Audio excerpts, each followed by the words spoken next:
संसद के शीतकालीन सत्र का 9वां दिन आज राज्यसभा में चुनाव सुधार और एसआईआर पर होगी चर्चा। दोनों सदनों में सरकार को घेरेगा विपक्ष। 12 राज्यों में एसआईआर की प्रक्रिया में फॉर्म जमा करने की आज आखिरी तारीख। कई राज्यों में अभी भी पूरा नहीं हुआ है काम।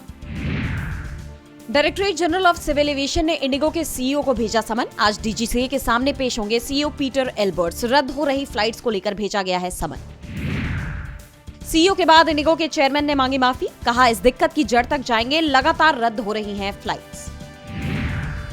गोवा नाइट क्लब मामले में लूथरा ब्रदर्स की अग्रिम जमानत पर दिल्ली की रोहिणी कोर्ट में होगी सुनवाई। क्लब मालिकों के पासपोर्ट सस्पेंड। थाईलैंड पुलिस ने दोनों को लिया हिरासत में। एनडीए सांसदों को डिनर देंगे पीएम मोदी। मीटिंग में संसद सत्र के दौरान सत्ता पक्ष की रणनीति, समन्वय और संगठनात्मक मुद्दों को लेकर हो सकती है चर्चा।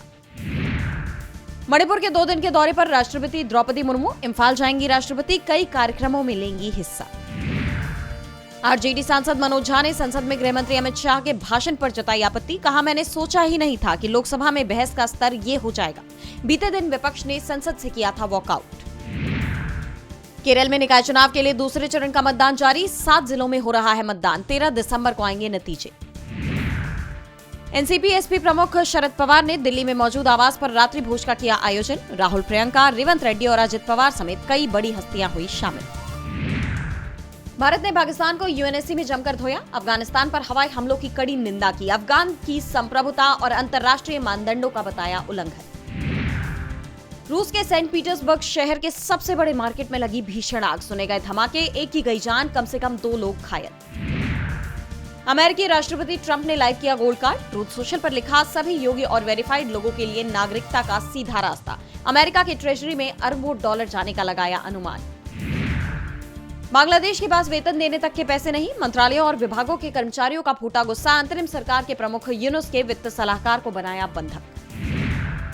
पीएम जॉर्जिया मेलोनी ने पीएम मोदी को इटली आने का भेजा न्योता। पीएम ने मेलोनी के न्योते को किया मंजूर। आने वाले सालों में दोनों देशों के सहयोग में और तेजी की जताई गई उम्मीद। अमेरिकी फेडरल रिजर्व ने 0.25% घटाई ब्याज दर। आने वाले साल में अर्थव्यवस्था के पटरी पर लौटने के संकेत। लगभग 3.6% पर पहुंची मुख्य ब्याज दर।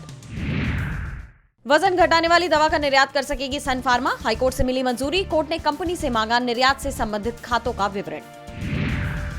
टेक कंपनियों का गढ़ बना भारत। 6 लाख करोड़ रुपए से ज्यादा के निवेश की योजना। आउटसोर्सिंग से बढ़ा आगे। मीडिया रिपोर्ट्स में किया गया दावा। भारतीय सेना और आईसीएआई के बीच हुआ समझौता। एपीओ में रजिस्टर्ड विक्रेताओं की तरफ से जमा किए गए दस्तावेजों की रियल टाइम जांच में मिलेगी मदद।